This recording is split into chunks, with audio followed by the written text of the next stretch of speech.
Hi friends. मैं बिल्कुल दी आज आपके सामने फिर एक नया वीडियो लेकर आई है। आशा करती हूँ हमारे प्रीवियस वीडियो की तरह ही आपको हमारा ये वीडियो भी पसंद आएगा। तो फ्रेंड्स, आज हम आपको इस वीडियो में कुछ ऐसी बात बताना चाहेंगे जो हमने देखी और सुनी, पर कभी शायद उस बात को समझ नहीं पाए। तो फ्रेंड, आज हम आपको इसी विषय में कुछ बताना चाहेंगे। इस विषय में हमने बहुत सर्च किया, तो हमें इस विषय में कुछ ज़्यादा जानकारी नहीं मिली। हाँ, इसके इतिहास के बारे में कि ये कब शुरू हुआ था, कैसे शुरू हुआ था, ये ज़रूर पता चला। लेकिन इसके पीछे का जो मेन मतलब जो गहराई है, वो शायद कोई नहीं समझ पाया जितना ओशो गुरु ने समझा और हमें बहुत ही अच्छे तरीके से समझाया। तो फ्रेंड्स, आज हम ओशो गुरु जी के इसी बात को आपके सामने दोहराना चाहेंगे। तो आज हमारी जो वीडियो का विषय है वो है कि जो आपने देखा होगा अदालत में, फिल्मों में, नाटकों में देखा होगा कि जो अपराधी होता है उसके हाथ में गीता रखी जाती है जिससे कि वो सच बोले। पर कभी आपने सोचा कि गीता ही क्यों रखी जाती है? हिंदू धर्म में तो बहुत सारे ग्रंथ हैं, रामायण है, वेद पुराण है, सिर्फ गीता को ही क्यों रखा जाता है? तो सच माने कि इसके बारे में शायद न्यायाधीश या शायद अदालत भी नहीं जानती कि ऐसा क्यों होता है। उन्हें लगता है कि एक धार्मिक ग्रंथ है, इसको हाथ में रखकर कोई भी हिंदू या कोई व्यक्ति इससे झूठ नहीं बोलेगा। लेकिन इसकी गहराई को अगर किसी ने अच्छे से समझा है तो वो थे ओशो जी। तो फ्रेंड, इसको जानने के लिए कि गीता ही क्यों रखी जाती है हमें और रामायण क्यों नहीं रखी जाती, इसको जानने के लिए हमें कृष्ण जी और राम जी के व्यक्तित्व को समझना होगा। आप सब जानते हैं कि जो राम जी थे, वो पूर्ण अवतार नहीं थे, अर्थात वो आंशिक अवतार लेकर इस धरती पर आए थे। उनको महापुरुष कहा जाता है, मतलब मर्यादा पुरुषोत्तम कहा जाता है, मतलब पुरुषों में जो सबसे उत्तम हो।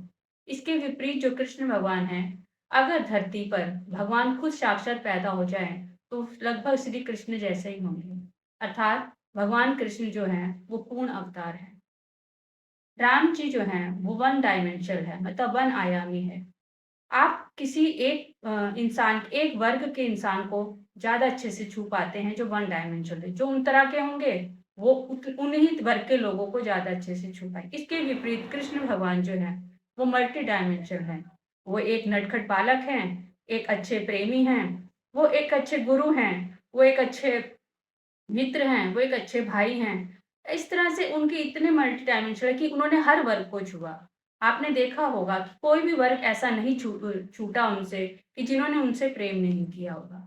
इसके विपरीत जो राम जी हैं, वो सिर्फ़ एक वर्ग को छू पाए, वो एक सुर के हैं। मतलब जो उनके सुर को करेगा, मर्यादा में रहेगा या फिर बहुत ज़्यादा बंधा हुआ होगा, वही शायद उनको ज़्यादा अच्छे से समझ पाएगा। ऐसा ये नहीं है कि राम जी, बुद्ध और महावीर जी के साथ भी ऐसा ही है कि जो उनके एक स्वर्ग के लोग होंगे वही उनके पीछे पागल हो पाएँगे। जबकि कृष्ण के पीछे तो हर कोई पागल है, चाहे बच्चा हो, बड़ा हो या बूढ़ा हो, क्योंकि उन्होंने हर वर्ग को छुआ है। अब आती है, आप कहेंगे कि इसमें गीता को अदालत में रखने का क्या अभिप्राय है? आप ये जानिए कि आप जब भी प्रेम में पड़ते हैं, तब आप सच बोलने लग जाते हैं। आप उनसे कुछ भी नहीं छिपाते जिनसे आप प्रेम करते हैं। आप अगर प्रेमिका हैं, तो प्रेमी को हर बात बताने की तैयार रहेंगे, चाहे कैसी भी हो।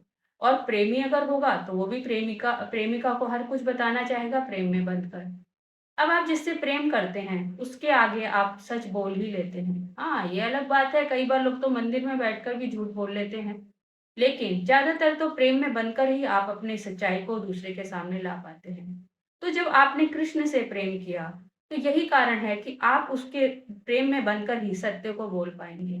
इसीलिए अदालत में गीता को इसलिए रखा कि क्योंकि जो गीता है, उसमें आप कृष्ण को देख रहे हैं और कृष्ण से प्रेम करने वाला अदालत में भी झूठ नहीं बोल पाएगा, इसीलिए उसको वहाँ पर गीता को रखा गया। अगर रामायण रखी जाए, तो अगर रामायण को रखना तो एक तरह की नासमझी होगी। अगर रामायण को राम को आप मान रहे हैं, तो आप अदालत में आएँगे ही नहीं। आप तो जानती हैं अदालत ज़्यादातर बुरे लोगों के लिए बनाई गई है। हाँ, ये अलग बात है कि कई बार अच्छे लोग बुरे लोगों की वजह से अदालत में आ जाते हैं। तो राम को मानने वाले अदालत में आएँगे ही नहीं और रामायण रखने की बात तो नासमझी हो जाएगी। इसके विपरीत कृष्ण भगवान तो के लिए तो के मंदिर के दरवाजे तो हर किसी के लिए खुले, चाहे शराबी हो, चाहे पापी हो, वो तो उसमें हर किसी अपने को प्रेम करवा ही लेते हैं। तो इसी कारण जब गीता जो है वो अ, रखी गई, जिस कारण कि कृष्ण को ने जो इतने लोगों को छुआ है, तो ज़रूर उस बात को प्रेम में पढ़कर वो सत्य बोल देगा। हाँ, अपवाद भी हो सकते हैं, लोग तो आजकल आप देखा है कि गीता को हाथ में रखकर भी झूठ बोल देते हैं। परंतु कृष्ण भगवान के लिए तो सब के लिए दरवाजे खुले, वो हाथ खोलकर उनको भी क्षमा ही कर देते हैं। तो फ्रेंड्स इसीलिए शायद अदालत भी ना जान पाए और न्यायाधीश भी ना जान पाए कि आखिर गीता क्यों रखी जाती थी। गीता इसलिए रखी जाती थी क्योंकि प्रेम में पढ़कर ही आप किसी के सामने अपने सच को प्रदर्शित या दिखा सकते हैं। तो फ्रेंड्स आपने देखा कि ओशो गुरु जी की सोच कहाँ तक थी गहरी थी और कितना गहरा वो सोच लेते थे।